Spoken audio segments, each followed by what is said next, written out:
live. It's the Revved Up 906 podcast, a Detroit Pistons podcast, to be exact. And I'm Hudson. And I'm Ryan. And before we get into episode number 37, this week we are going to be talking and recapping the Detroit Pistons Summer League.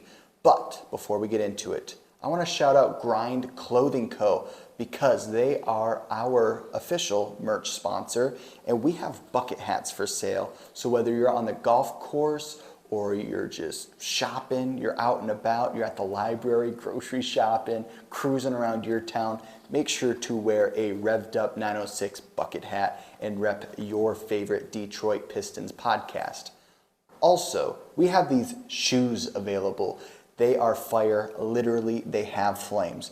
You can buy these by messaging us on Instagram. We will take some of your info and then we will be shipping them off to you ASAP. So make sure to cop yourself a pair of Revved Up 906 shoes, which is pretty sick. Also, Grind Clothing Co. designed us a hat that looks very similar to this one. If you want to wear a hat like this, go find Grind Clothing Co. in our YouTube bio and in this video description. You can click that link and be directed right to our merch. Also, last week we had a pretty good viewership. We want to keep that going, so make sure to like so that YouTube pushes us out into the algorithm. And we are officially over 100 subscribers. So if you're new to the channel, smash that subscribe button. And also, thank you to all our current subscribers. We appreciate you and we're happy to bring you all kinds of Detroit Pistons content. Let's get into today's episode number 37. We are going to go through each and every Detroit Pistons game, the 5 games they played in Summer League this year. We're going to talk about Ausar Thompson and Marcus Sasser and really dig deep into their statistics. The Pistons went 4-1 this year in the Detroit Pistons Summer League, and I was happy with that stat line. That record rather. The only team we lost to, unfortunately, was the Houston Rockets.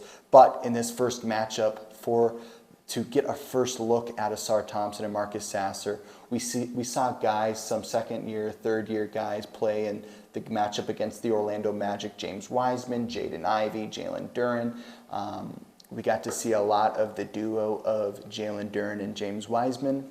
When talking about our first matchup in this year's Summer League against the Orlando Magic, what stuck out to you, Ryan? Honestly, it was the play of James Wiseman. Mm-hmm. He was the main focus for me in that game. I mean, obviously you have Jalen Duren playing solid. You have Jaden Ivey having a solid game. Ausar did his thing. Sasser did his thing. But it was really the James Wiseman show. We saw him continue where he left off at the last bit of the season last year. And he just really excelled. Like, he was all over the place. He had 2 blocks and everything. So his defense, you could tell, improved. His speed improved. And his overall play did improve. He had 16 points, 12 boards, an assist, 2 blocks, a turnover, 4 fouls, shot 6 of 10 from the field, 1 of 3 from 3, and then 3 of 6 up the line. There's not much more you can ask for out of a player of his caliber, given the fact that he's very inexperienced compared to the rest of the group.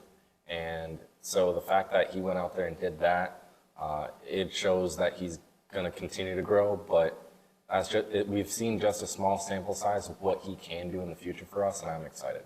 And we saw the duo, the second half of that duo, Jalen Duren, put up 17 points, 8 rebounds. And yes, that stat line is really good, especially when you accompany that with James Wiseman's great play, like you were just saying. But also, we saw last season Jalen Duren in his rookie year struggle with fouling.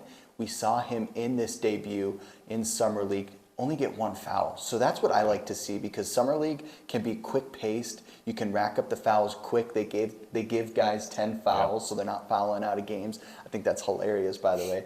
But I love to see that out of Jalen Duren, because we saw a lot of silly fouls last season. The Pistons need to fix that, and Jalen Duren showing that the game's slowing down for him a little bit and showing that he's not so brash to rack up those fouls.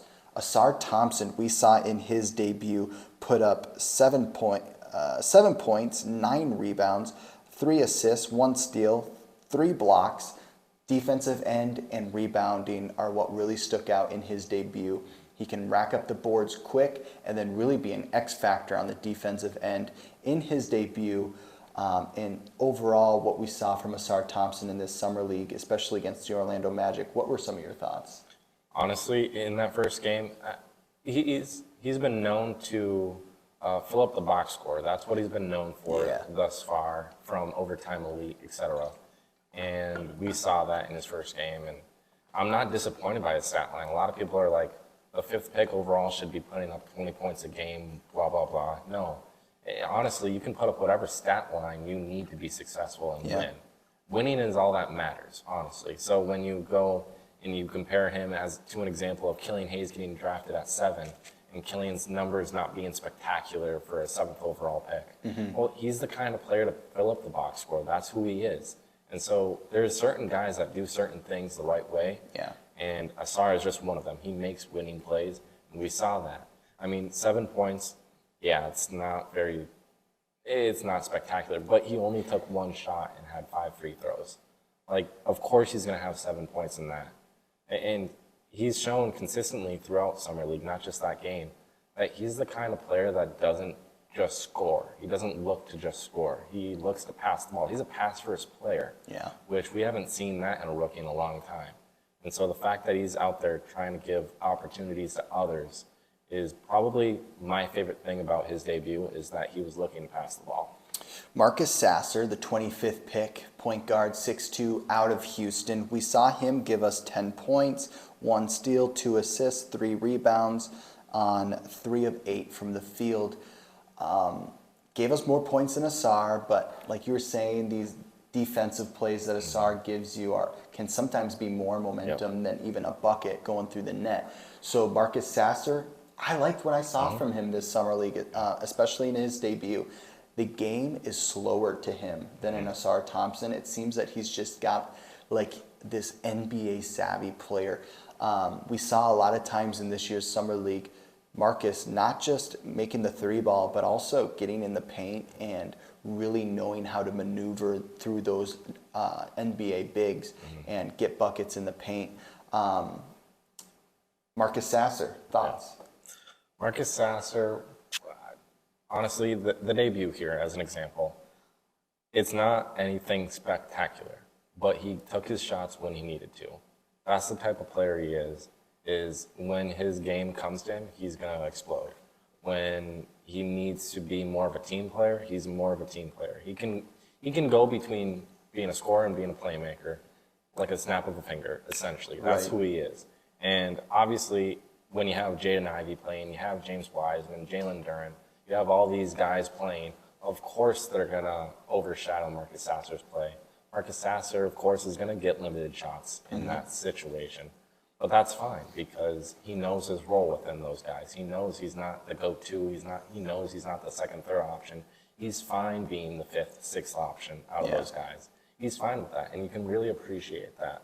And so out of his debut, I'm not complaining with 10 points, because he took on the role he was intended to take on, and we won that game. So with a final of 89-78, which isn't bad, and it's against a young Orlando team that has some pieces there. Like, you look at their players, you have Anthony Black, Caleb Houston, Jet Howard, and Kayvon Harris as some of their top guys. And yeah, Anthony Black gave us a little bit of troubles. I mean, he had 17 points, 5 boards, 5 assists, 3 steals. Like, he had a solid game. But at the end of the day, they don't have their rookies this year are more of projects than ours are.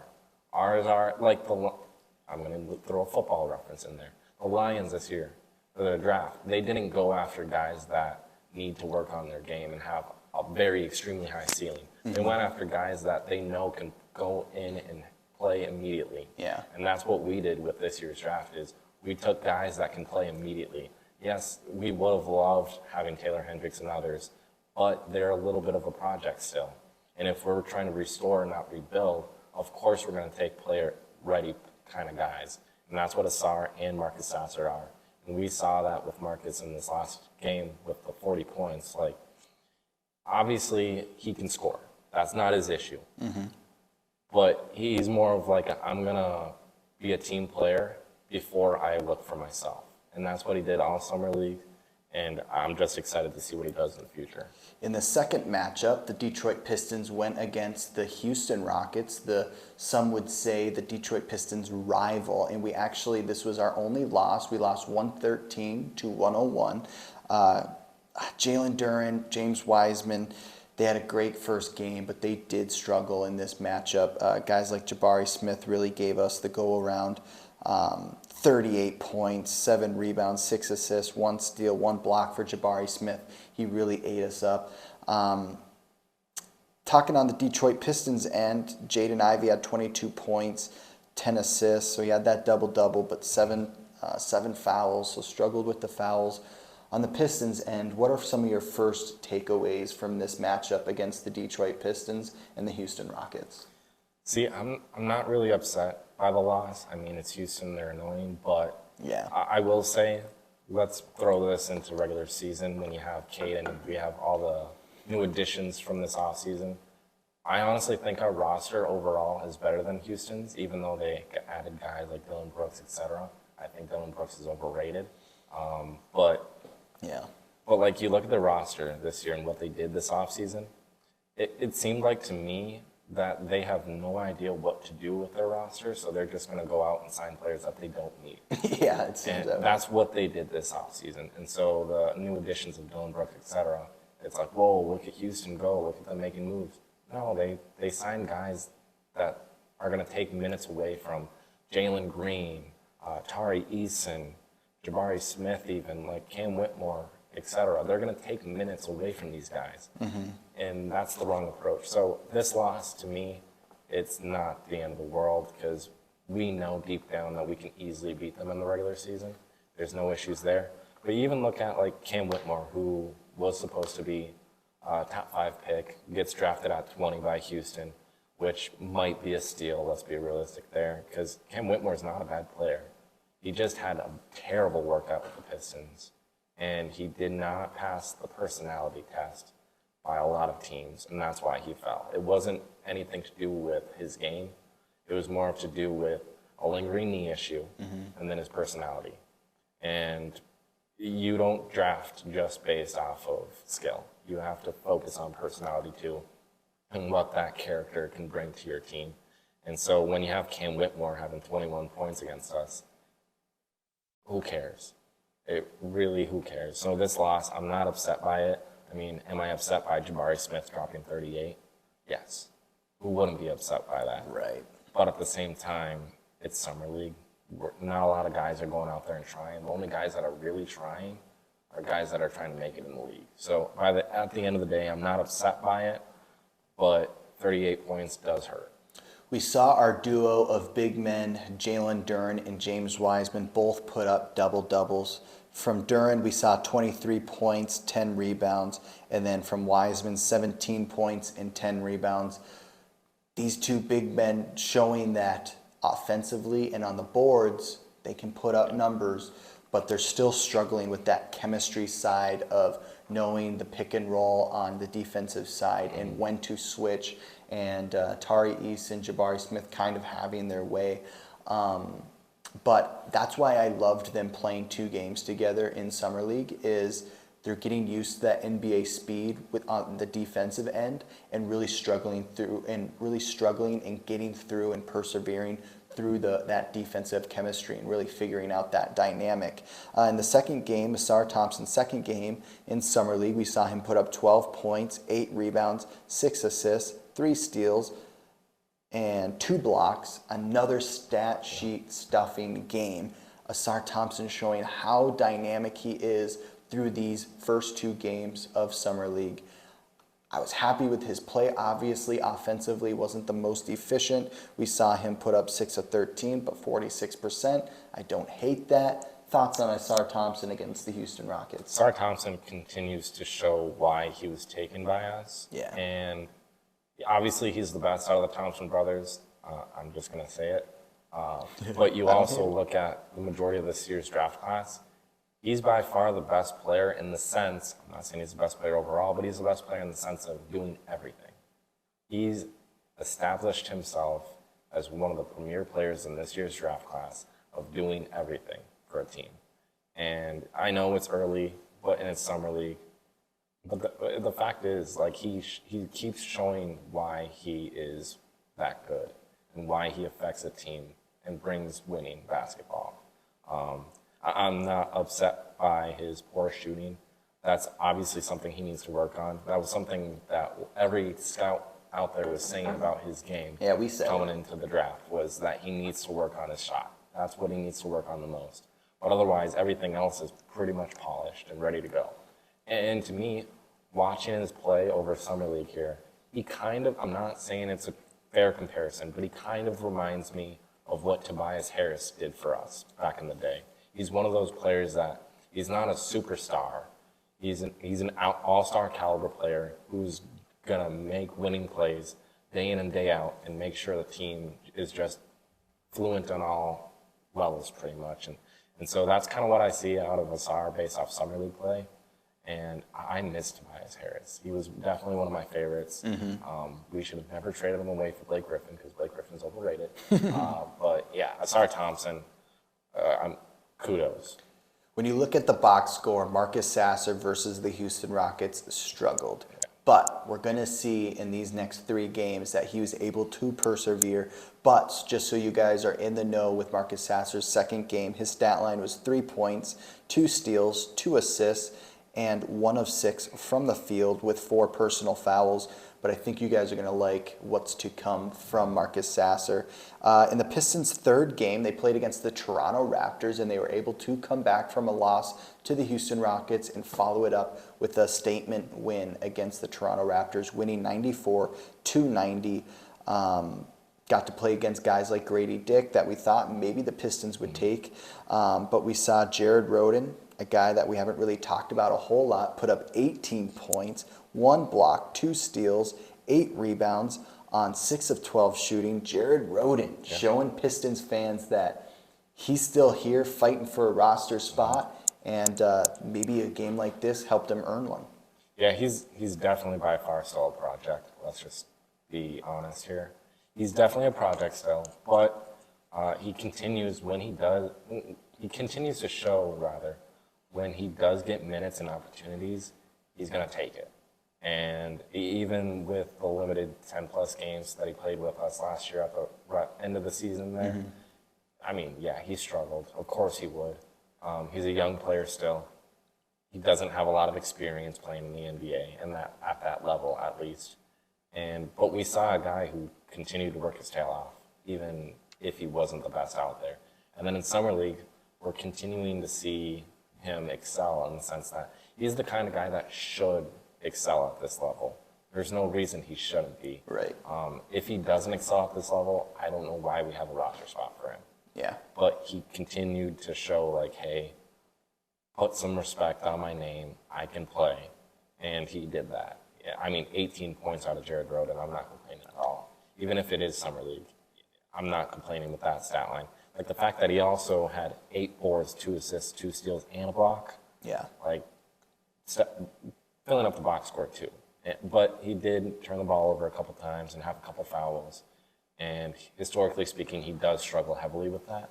Yeah. But we have a defensive-minded head coach in Monty Williams now, and Jarrett Jack even is defensive-minded for a point guard in the NBA. So I think we're going to be fine in that department. Plus, he's going to have a limited role when he is playing on the active roster.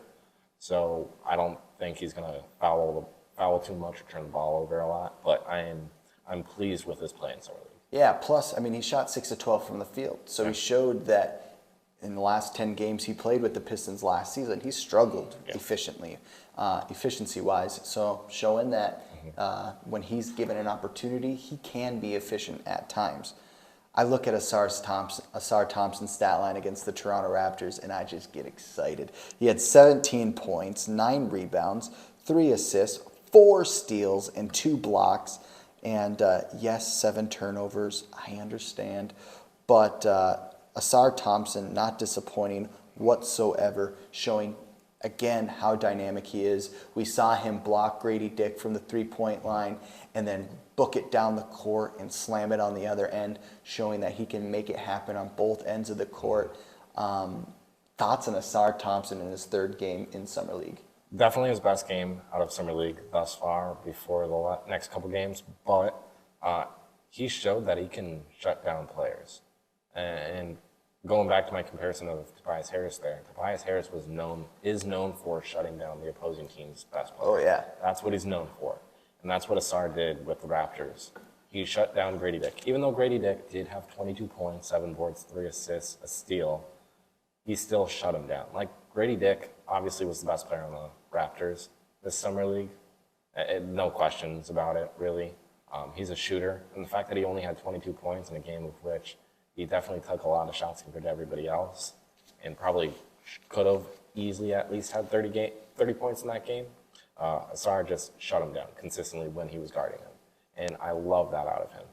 That was probably my best and biggest takeaway out of that game was Asar can shut down anyone. Marcus Sasser against the Houston Rockets, like we said, 3-point outing. But his next showing against the Toronto Raptors put up 15 points and 7 assists, 2 steals. Marcus Sasser, I love the fact that a lot of young guys can get in those funks and it's hard to get out of. Sometimes it lasts the rest of Summer League. But Marcus Sasser showing that he's NBA ready and that for being a backup point guard, more than likely in today's NBA, can come out and go up against other young talent, put up 15 points, and make it look fairly easy. Yeah. And 5 of 15 from the field, he struggled, right? From the field, I understand.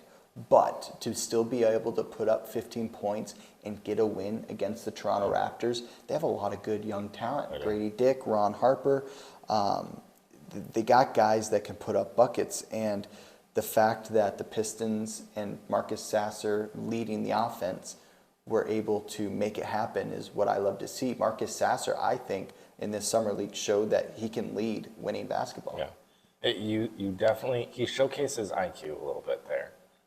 He showed his grittiness too. Like, he's one of the most hardworking players you'll ever see. Even when he was at Houston the last couple of years, especially this season, he dominated in that role of just showcasing what he can do offensively, but also making opportunities for others. That's what he's known for, is creating opportunities for others, and then his defense. And then don't forget about his three-point shot. Like, he can shoot. Yeah. But he's one of those players that has shown over the course of the Summer League that he doesn't give up. And I love that because we've had guys this past season, like, the biggest one is Bojan. We've seen Bojan time after time give up. And it's like, dude, you're easily one of the best players out there. You shouldn't be giving up. You could easily drop 40 if you wanted to. Right. Don't give up. And so when Marcus Sasser, we're down. We're not having great quarters against Toronto. Like, first quarter, yeah, we got them there, 26-18. But then the second, Toronto had 36 points on us to our 16. Wow. That is not good. Yeah.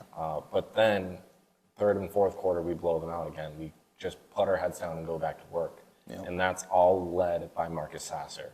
He showed, like, hey, guys, let's continue to go out there. And he led by example.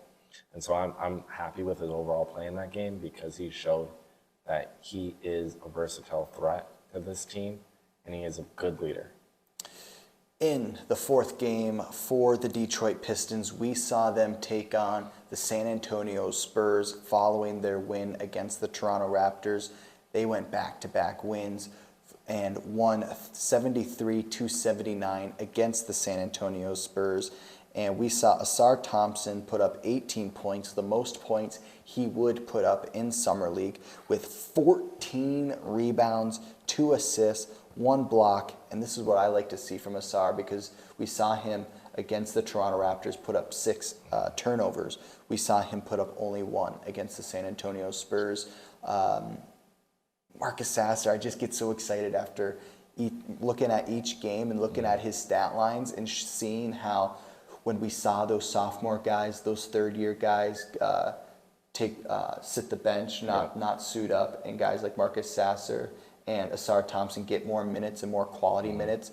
Asar Thompson just kept getting better when those guys started to disappear, and he really took over the team. And this matchup against the San Antonio Spurs was really when Asar Thompson was his most assertive. Yeah, Asar just blew up, and this was by far his best game. out of the 3 that he did play in. Yeah. He looked dominant out there. He just looked like he was a man amongst boys. He showed why he is a top pick, and he played the most minutes he's played in all the games. He played all 4 quarters, and that's something you don't typically see out of rookies when they get drafted in the fact that Asar was a top 5 pick. You don't normally see top 5 picks playing 4 quarters in Summer League. You don't normally see that. But like Richard Jefferson calling the game, he's like, kudos, because you don't see this a lot. It gives them valuable experience for when the regular season comes and they're down late in games and they come back and win. Yeah. And that just proves to you that this new coaching staff in Detroit and this new mindset that we have is we want to win, so we're going to put our guys through the ringer. We want our guys to get this experience, especially our rookies, so then when they do come up and it is a late game situation where you need a bucket, you can throw these guys in there and they're going to be perfectly fine. Right. And so that's my biggest takeaway from this game is you saw Asar dominate in all 4 quarters. There wasn't one quarter where he was bad. We saw him dominate the glass. For one, like his size, he's not the biggest wing out there. But the fact that he had 14 boards, he showed, well, I mean, he has hops for one. But, Yeah. but still, like 14 boards for his size is pretty darn good.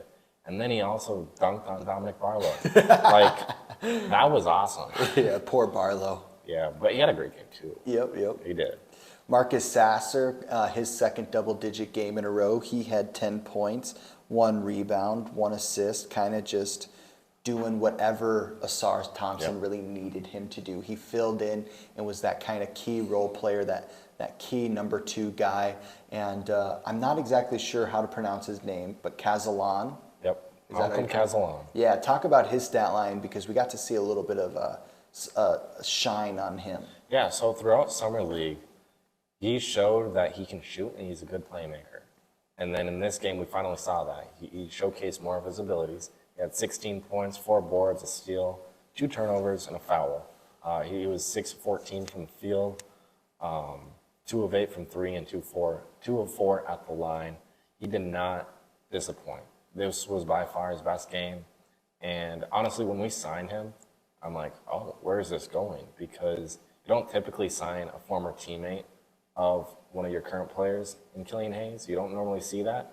So the fact that they saw the ability that Killian was like suggesting, probably, most likely, it's more of like, okay, let's see where this goes. And I'm excited to see what he brings for the Pistons going forward. Because as we said, as we were pulling up today, that if we had an injury bug with our roster, our active roster, and we needed a guy to fill in, we'd want him to fill in. Yeah. He shows that he can be a catch and shoot threat. Like, okay, for one, he had that in this game. He had the clutch 3 that he crossed the dude up, ISO'd, and hit the 3 in his face. And like, I'm sitting there going like, okay, who is he? For one, Right. and that just shows you how confident he is in his game. And you like that out of these two-way guys, is you like seeing the confidence there. Yeah. If the confidence wasn't there, and you saw like Jared Rhoden's play Buddy Boeheim's play last year, you'd go like, oh my goodness, take him out now, please. Yeah. But Cazalan showed like, hey, I'm that guy, I can take this shot. He does need some work. He's not like a for sure like polished player. He does need to work on a couple things here and there. But he showed you in this game that he can play. Yeah, absolutely. And I think those plug-and-play guys, those guys that have two-way contracts, they need to have confidence coming in, because if the Pistons deal with injuries the way they did last year, guys like Cazalan and Jared Rhoden, they got to come in and they got to produce, because this Pistons team wants to win this year. And last year we gave up once Cade got hurt. That's not happening this year. Monty Williams is bringing in a new breath of fresh air to this franchise, and guys like Cazalan are going to have big expectations when they come in and play, because this team needs to produce big time wins. And guys like Cazalan and Jared Rhoden are going to be a big help in that if we get plagued with injuries again this year. We come along and we are going to talk about the Pistons' fifth and final game right now. as we're speaking, they finished the season 4-1. They won this game again. Oh, I'm looking at they won this game against the Indiana Pacers, 85-100. And once again, I was happy to see that Marcus Sasser had a 40-point game, people.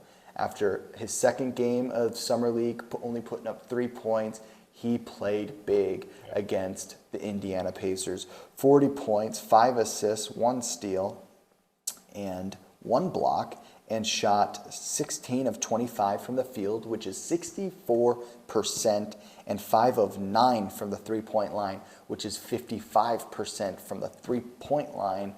I absolutely love it. Marcus Sasser, he didn't just shoot the 3-ball either. He was getting points in the paint, and he was racking it up like it was nothing. What I really liked to see from him was that he has those moves in the paint. Sometimes when three-point shooting prone point guards come to the NBA, they struggle finishing at the rim because they didn't have to in college. They could just spot up and shoot off the dribble from the three-point line at the D1 college level. But Marcus Sasser, he can give it any way you'll give it. So I absolutely love the way he played. What are some of your thoughts on his game?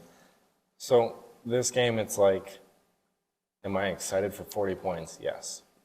But I take it as a grain of salt, realistically, because it is Summer League. It's a place in which he was a first-round pick. He should be able to do this, and he did it. And so that's where it goes like, okay, he's legit. He can play.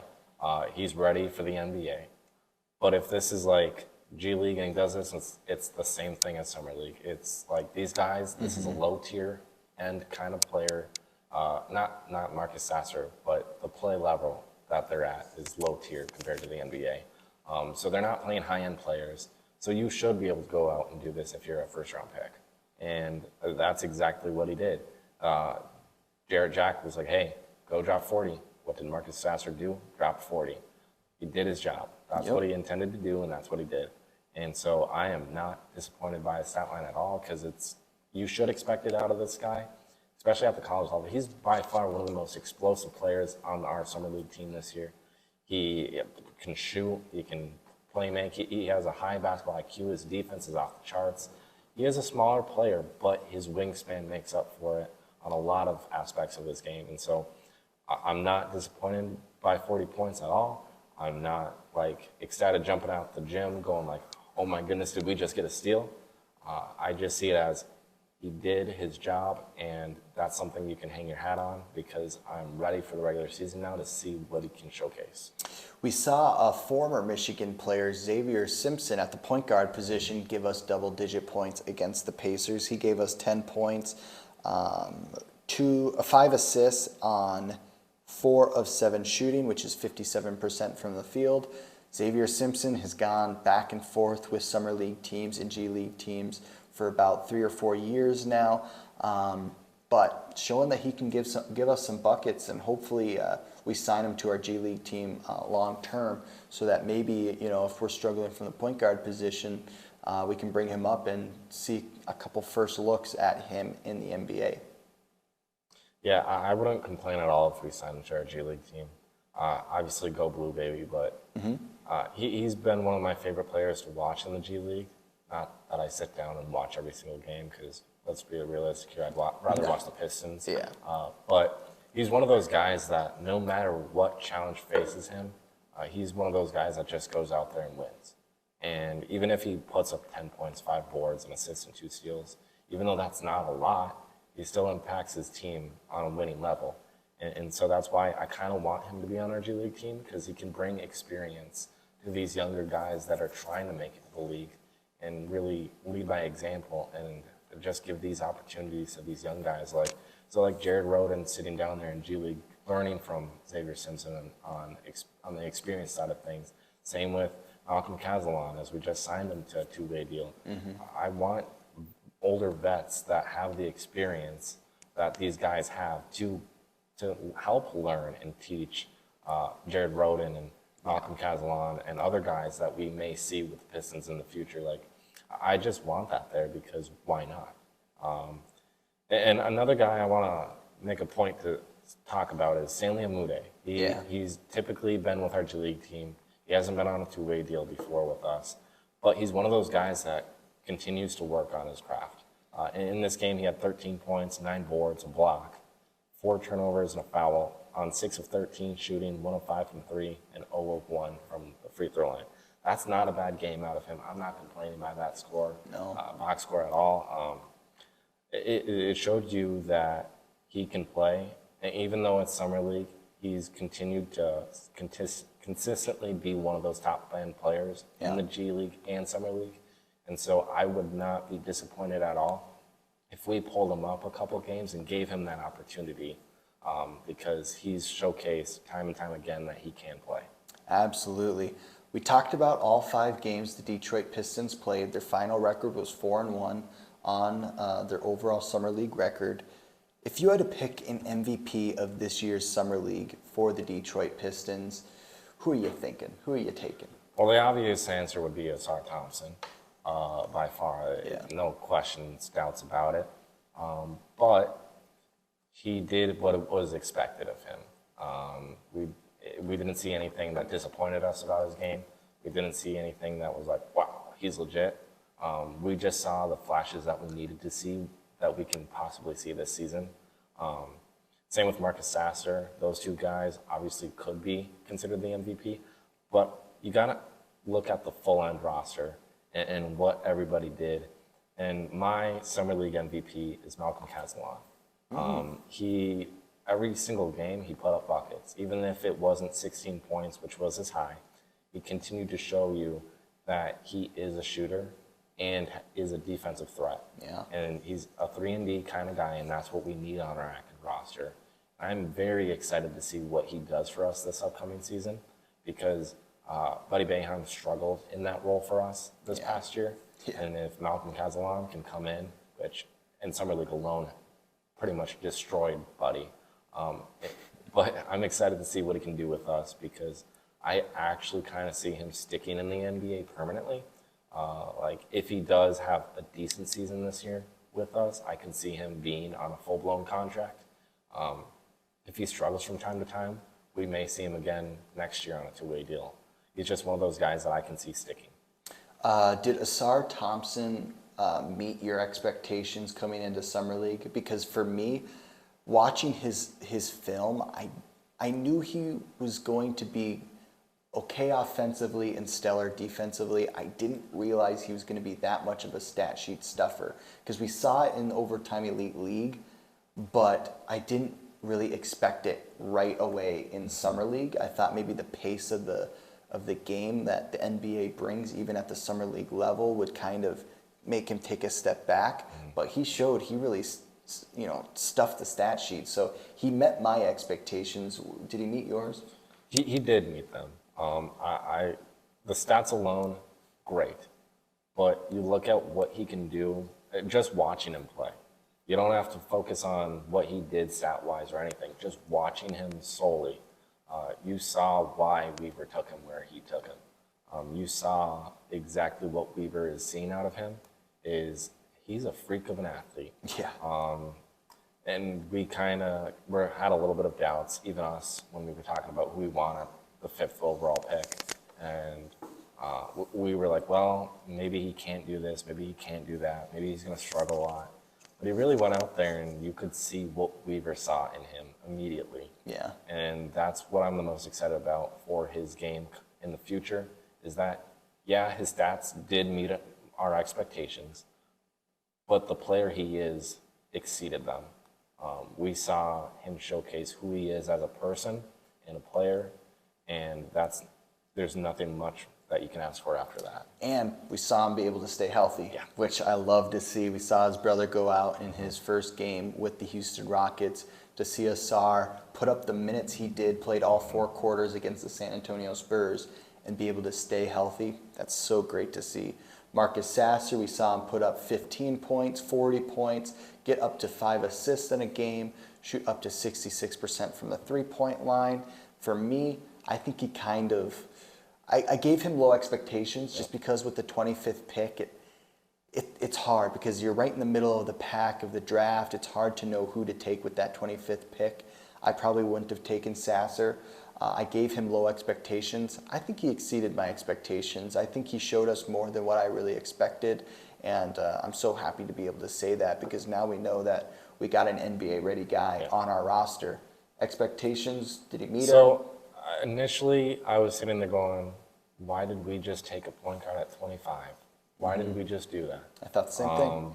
Especially with our depth, and I know a lot of you hate Killian Hayes. I don't. I love him, so I'm sorry.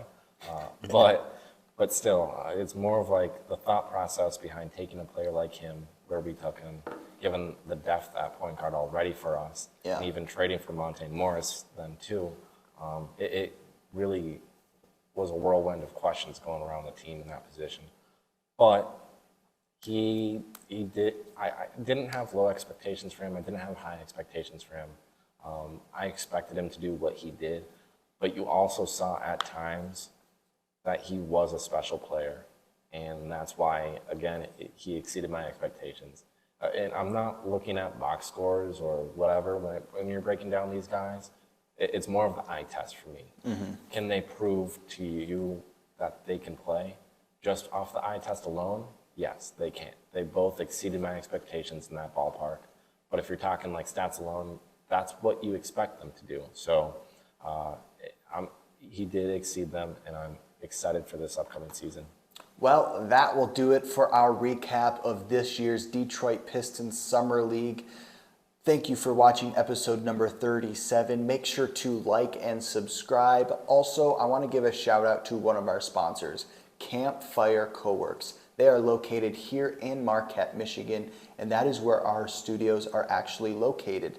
They are an office sharing space that for local business people to come and have a quiet space to do local business. So they also can help you if you're a new small business, help you connect and meet new other business owners and help you get business plans together. So they are a great resource for your business. If you are looking to partner up with them, make sure to go follow them on Facebook and every other social media platform, and reach out to see how they can help you grow your local business or your brand.